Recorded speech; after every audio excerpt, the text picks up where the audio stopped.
Thanks for joining us and welcome to CoreTV News at 7 with me, Emmanuel Ezekiel. We start with the presidential inauguration where the planning committee has mapped out a one-week-long activities to usher in the new administration come May 29th. The 27-member committee is co-chaired by the Secretary to the Government of the Federation, Pius Ayim, and former Bayelsa State Governor Timipre Silva, representing the All Progressives Congress.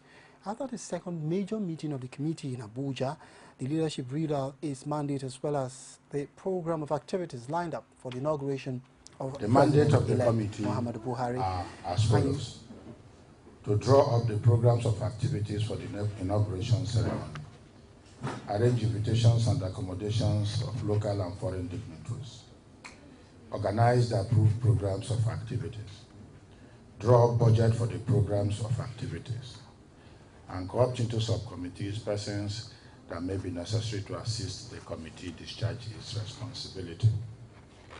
The inauguration committee has had two preliminary meetings, one before and the one we are about to have now. And the need was to work out the programs for the 2015 presidential inauguration ceremony. As said before, the purpose of this press briefing is to present the programs to the Nigerian public and solicit their understanding, support, and participation.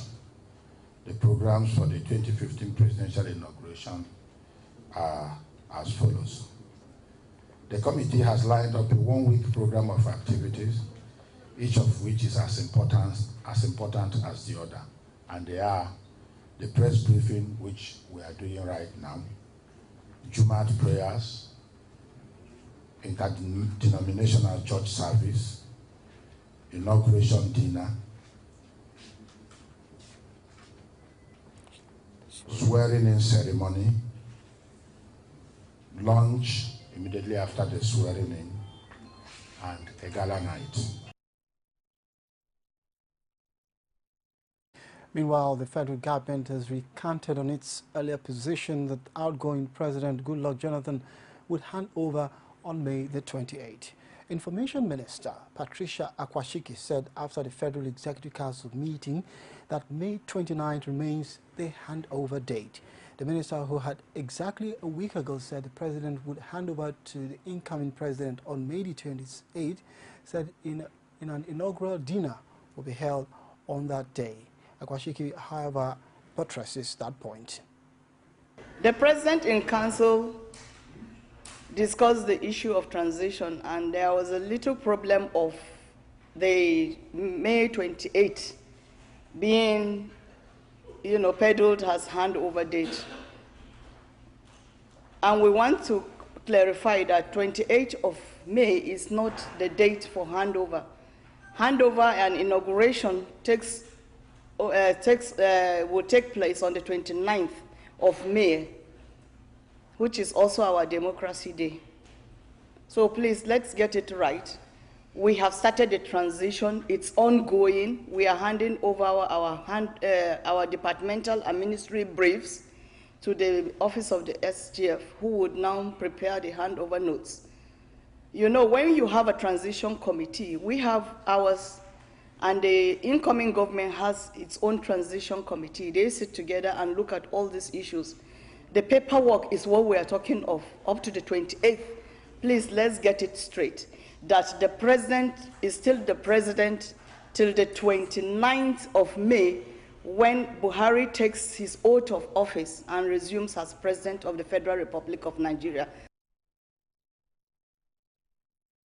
Away from that now, Acting Inspector General of Police Solomon Arase on Thursday met behind closed doors with President Goodluck Jonathan. It was the first time the new police helmsman will be holding talks with President Goodluck Jonathan since he formally took charge of the police force. Speaking with State House correspondents after the meeting, Arase explained that he was at the State House to brief President Jonathan on police readiness for supplementary elections in Abia, Taraba and Imo states.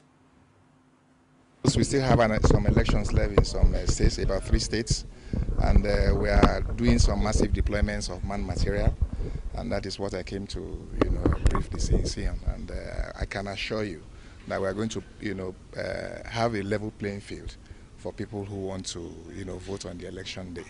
For the deviants, I said yesterday, will be decisively dealt with. Meanwhile, the All Progressives Congress has urged the new Acting Inspector General of Police, Solomon Arase, to approach his new task with a high level of professionalism while shunning crass partisanship, which he says has dragged key national institutions of state, especially the police, into the political fray. This was contained in a statement by its National Publicity Secretary, Lai Mohammed. APC advised the acting IGP to learn from the fate that befell his predecessor, who, under their watch, turned the police into the enforcement arm of the ruling party, thus allowing the institution to be wantonly used to thwart the will of the people and act in ways that negated its constitutional mandate of maintaining law and order. It said, irrespective of the reasons for his appointment as the acting IGP at this time, Arase must realize that he will be judged solely by the direction to which he takes the police, which the party describes as one of the most abused national institutions by those who had been at the helm of the nation's affairs since the country's return to democratic rule in 1999. The party said it did not believe the rumors making it rounds that the new acting IGP was appointed to facilitate victory for the People's Democratic Party in those supplementary elections. Moving on now, President Goodluck Jonathan has ordered the removal of his campaign billboards, posters and banners across the country ahead of the May 29th inauguration date of the incoming administration. This, he says, is because the 2015 presidential election has since been concluded and a new president is set to be inaugurated. Presidential spokesman Ruben Abati said in a statement that the president has directed that the PDP presidential campaign organization and the Jonathan Sambo support group to immediately begin the process of removing the campaign materials, which still adorn the landscape in major cities across the country. He added that now that the elections are over, except for reruns in few states, President Jonathan wants Nigerians to put recent political campaigns behind them and join hands with the incoming administration for a more united, peaceful and stable nation. Barely a month after its defeat by the All Progressives Congress, the People's Democratic Party on Wednesday vowed to regain power in 2019. To achieve this, members of the National Working Committee and state chairman of the party are resolved to work together. The APC won the March 28 and April 11 elections by producing Nigeria's next president in the person of Muhammadu Buhari and majority of state governors, and also won most of the seats in the National Assembly and state houses of assembly. Rising from a meeting in Abuja, the National Working Committee members, led by the national chairman of the party, Adamu Muazu, and the state chairman, agreed to adopt strategies towards winning the elections in 2019. The meeting therefore directed all its candidates who believe that they are shortchanged to channel their grievances through their state chairman. The meeting resolved to set up special committees on the reposition of the party. Meanwhile, a member, Board of Trustees of the People's Democratic Party, Ebenezer Babatokpe, has said that President Goodluck Jonathan will not run for the presidency in 2019. Babatokpe, who is also a member of the party's Elders Caucus, explained that the party would shop for a strong Hausa Fulani candidate to run against the president-elect, Muhammadu Buhari, come to 2019. He described the outgoing president as a leader who had done his best in uplifting the nation's democracy, adding that Nigeria would forever remember Jonathan as a committed leader who kept the nation as one despite several challenges. He said he was sure that the president would not seek to contest the 2019 presidential election, although the people of the South-South had the right to present a candidate for the election.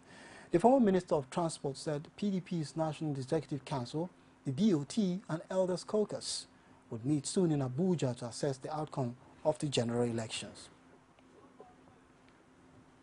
If you've just tuned in, you're watching CoreTV News at 7. We'll go for a very quick break. Do not go away. The news returns where we'll tell you more stories about the Federal High Court suit against some people. Stay with us. From time immemorial, women have birthed life, shaped character, and by extension, influenced the society. Moremi of Ife and Moten of Benin, Queen Aminat of Zaria, all women of influence and power. Whether it's before election, after election. How ironical, women being so powerful yet have few grounds in decision making. They see you as a wife, and I see you as a wife to a man. We are talking women in politics. A woman will be bold enough to stand up and say, I want to become president of Nigeria. Only on CoreTV News. Welcome back. You're still watching CoreTV News at 7, where you can reach us on our following social media platforms. We have Facebook, facebook.com/CoreTV News, or our Twitter handle at CoreTV News NG. Also our YouTube channel, youtube.com/CoreTV. Leave a space and the news. A federal high court in Abuja has struck out 2 of the 3 pending suits challenging the eligibility of President-elect Muhammadu Buhari to participate in the March 28 presidential election. The presiding judge, Justice Adeniyi Ademola, struck out the matter on Wednesday after the plaintiffs indicated their intention to withdraw the suits. Counsel to one of the plaintiffs, Mike Ezekome, informed the judge that his client had decided to withdraw the suit to enable the incoming government focus on the task of governing the country.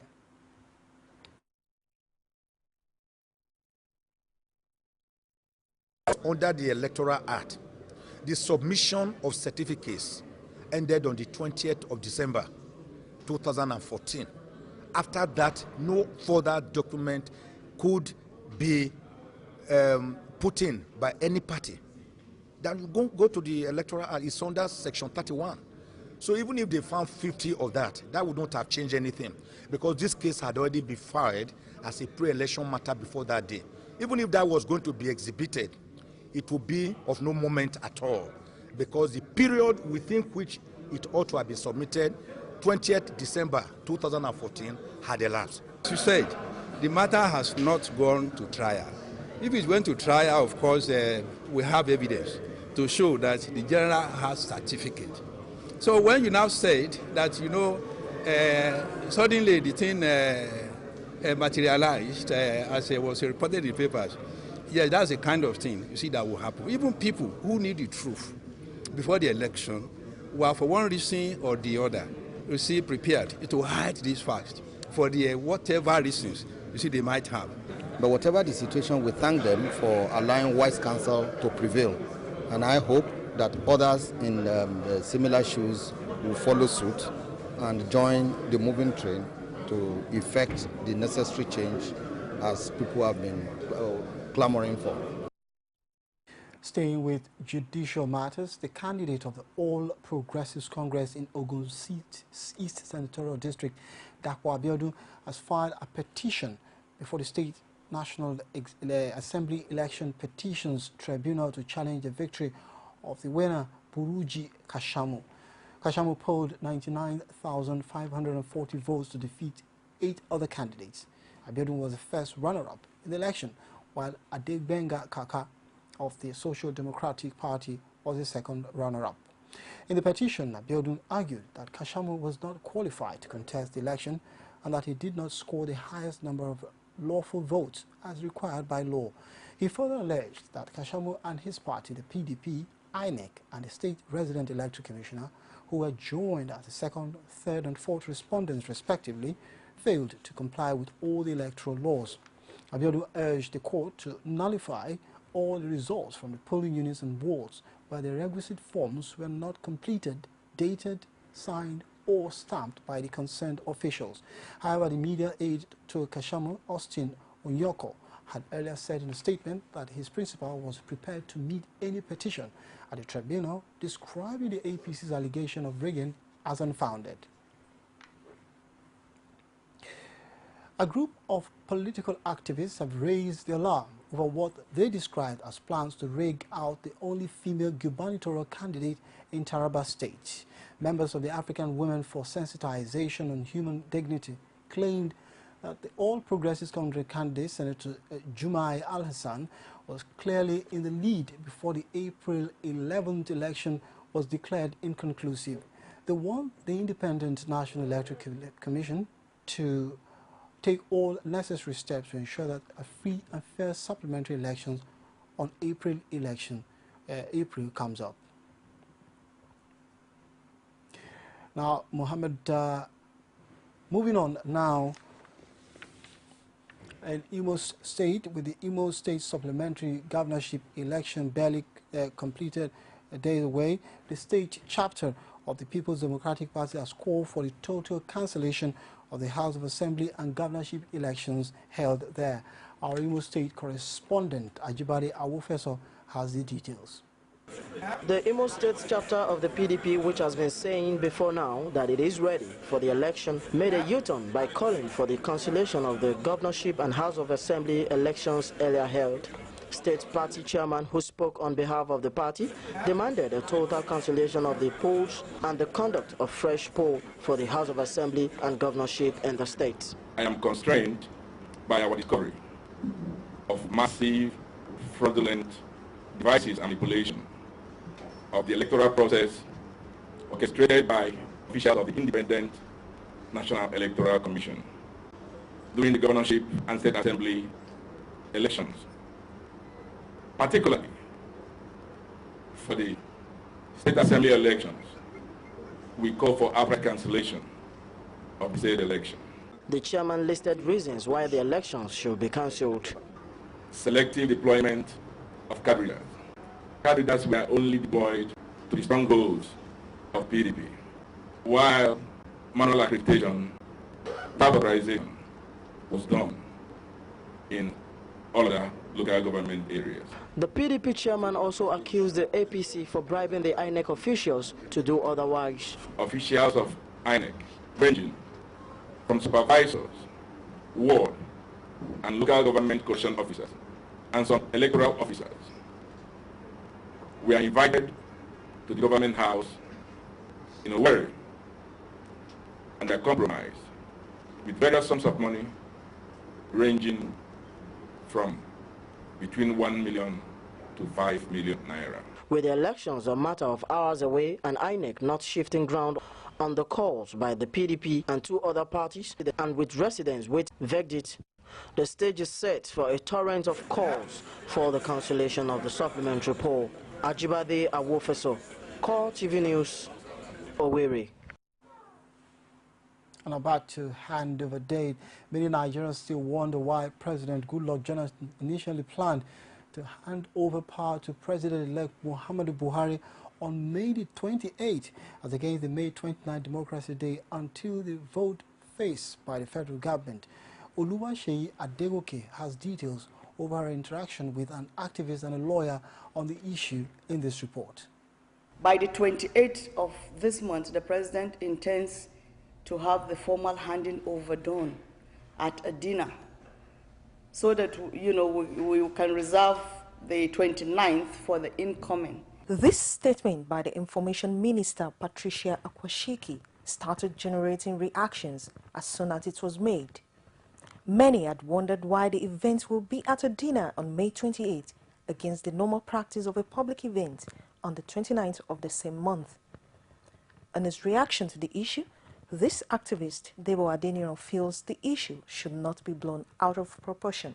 It's only the swearing-in ceremony, and the outgoing president doesn't really have any role to play than to show the symbolism that there was peaceful transition, from one regime to the other. But according to this Lagos-based legal practitioner, handing over on the 28th will be disrespectful to the nation's norms.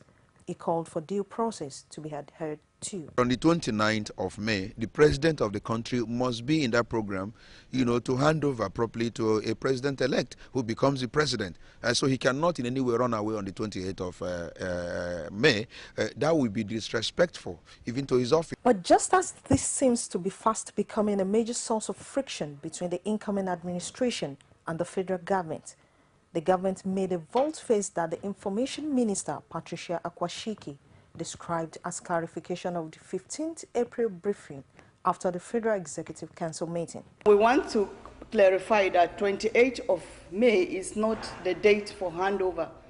Handover and inauguration takes will take place on the 29th of May. Just as this may look laying to rest of an unnecessary distraction, the days ahead shows the pointer of what Nigerians will get from the political class.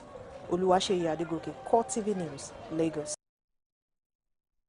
Now, legal practitioners with expertise in electoral law have charged all aggrieved parties from the just concluded election to patronize the path of law, as the judiciary is more than prepared to take all their election petitions and do justice. As the practitioners prepare for tribunal process in their various courtrooms, they say it is imperative for Nigerians to have faith in the system while rating the Nigerian judicial system as one of the best in the world. Omotayalo has details in this report. While the winners of the 2015 elections continue to savor their victory, and those who still have supplementary elections to face wait, for the losers, the game is still not over, especially those who are dissatisfied with the outcome. Against the predictions of the Independent Electoral Commission to achieve a faultless process, the failure of the card readers, which gave rise to the use of incident firms, have been for these legal practitioners the major subject of petitions by parties and candidates who have questioned the credibility of accreditation and voting exercise where the card readers failed. It does seem as if there's going to be plethora of election litigations in all the tribunals all over the country. That's the picture we are getting at the moment. Virtually in all the chambers now, lawyers are very busy. It's a busy time for lawyers. They are preparing election petitions and they are filing. We had a lot of complaints on the card reader. So with this now, it boils out to the fact that there could be some manipulation, there could be some human errors, and so on and so forth. And for that reason, all these have to be tested in court. For these legal practitioners, it would be suicidal for one to lose faith in the judicial system, as it is in the best position to legally retrieve a stolen mandate. We should all have exercise some patience, because very soon all will be well. The court remains the bastion, the last hope for not only for the masses, even for the big men in this country. Though the date for swearing in of the newly elected leaders is fast approaching, the complainants who have made their petitions to the election tribunal say they would not lose hope until justice is done. Omotayalo, CoreTV News, Ibadan. Lagos State Governor Babatunde Fashola has enjoined residents to patronize licensed taxi and cab operators to guarantee their safety. Fashola handed down this warning at the launch of the new Lagos taxi system and distribution of licenses to the taxi operators. Abiola Oluwole was there. His report is presented from our studios. Being a cosmopolitan state, instituting a credible and effective means of transportation for commuters has continued to be a challenge, thus compelling successive administration to evolve ways of solving the challenge. The new Lagos taxi license, according to the government, will make it possible for them to have a formidable database for taxi operators in the state. According to Governor Fashola, with 12,617 licensed taxi operators in Lagos, patronizing unregistered taxis is now illegal, and such operators will be prosecuted if caught. For our citizens, therefore, and residents, there is no need, there is no compelling necessity for you to patronize an illegal taxi operator anymore. To do so is to take your own security and personal safety for granted. He also stated that the initiative will further open up the tourism potentials of Lagos. The taxi drivers also commended the state government initiative. I don't want to overflog the benefits of this scheme. So I want to go, as a businessman, go to the threats, possible threats that will be coming. Presently, sir, if we don't have that bill in the house out as a law backing this whole process, companies like Uber will run us out of business. The licensing scheme, according to government, will also set taxi operators to compete with others in the transportation industry, since the license is given to them free of charge. With that commuter and taxi story and presentation of certificates, we conclude CoreTV News at 7. My name is Emmanuel Ezekiel. Do not go away as the reporter comes up shortly after the news. Many thanks for watching.